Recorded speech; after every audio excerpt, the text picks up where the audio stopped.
Raspberry Nougat Ice Cream Bombe.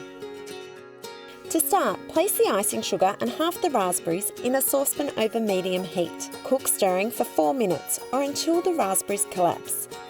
Strain through a fine sieve into a heatproof bowl and discard the solids. Set aside to cool.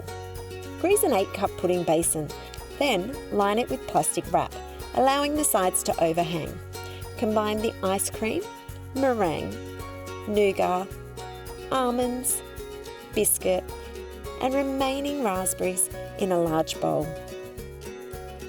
Add half the raspberry mixture and gently fold to marble.